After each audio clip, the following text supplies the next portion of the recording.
அன்பார்ந்த சகோதர சகோதரிகளுக்கு வணக்கம். நான் உங்கள் அன்பு சகோதரி மீனாட்சி தண்டபாணி. நம்ம இன்றைக்கி பதிவில் என்ன பார்க்க போகிறோம் அப்படின்னு பார்த்தீங்கன்னா, இப்போ ஒரு சிலருடைய வீடுகள் பார்த்திங்கன்னா வாஸ்து குறைபாடுகள் இருக்கும். இந்த மாதிரி வாஸ்து குறைபாடு இருந்துச்சு அப்படின்னா, இப்போது நம்ம உடனே அந்த வீடு மாற்றவும் முடியாது. ஒரு சிலருக்கு சொந்த வீடாக கூட அமைஞ்சிருக்கும். சொந்த வீட்டில் இந்த மாதிரி வாஸ்து குறைகள் இருக்கலாம். அதாவது சின்ன சின்ன வாஸ்து குறைகள் இருக்கும். அதனால் நம்ம வீட்டை மாற்றவோ விற்கவோ கண்டிப்பாக முடியாது. அப்படி இருக்கும் பட்சத்தில் நம்ம என்ன செய்யலாம் அப்படின்னு பார்த்திங்கன்னா, அந்த சின்ன சின்ன வாஸ்து குறைகள் தீர்வதற்காக என்ன செய்யணும் அப்படின்னு பார்த்திங்கன்னா, இந்த வன்னி மரம்னு சொல்லிட்டு கண்டிப்பாக எல்லோரும் கேள்விப்பட்டிருப்பீங்க. சிவன் கோவில்கள் எல்லாம் அதிகமாக இருக்கும். கண்டிப்பாக உங்கள் வீட்டு பக்கத்தில் இருக்கிற கோயிலில் கூட இந்த வன்னி மரம் இருக்கலாம்.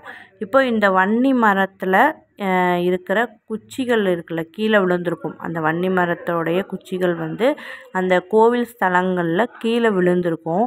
அந்த குச்சிகளை சேகரித்து எடுத்துகிட்டு வந்துட்டு அது ஒரு 21 இல்லைன்னா 11 இந்த மாதிரி எடுத்து வச்சுக்கோங்க. எடுத்து வச்சுட்டு உங்கள் வீட்டு பூஜை அறையில் வச்சுட்டு விளக்கேற்றி சாமி கும்பிட்டு கற்பூரமெல்லாம் காமிச்சிட்டு அந்த 21 குச்சி இல்லைன்னா 11 குச்சிகளை ஒரு மஞ்சள் துணியில் வெள்ளை துணியில் மஞ்சள் நனைத்து அந்த மஞ்சள் துணியில் இந்த 21 குச்சிகளையோ இல்லை 11 குச்சிகளையோ வைத்து நீங்கள் மூட்டை மாதிரி கட்டி உங்கள் நில வாசலில் கட்டி தொங்க விட்டுட்டீங்க அப்படின்னா இந்த வாஸ்து குறை கண்டிப்பாக கட்டுப்படும்.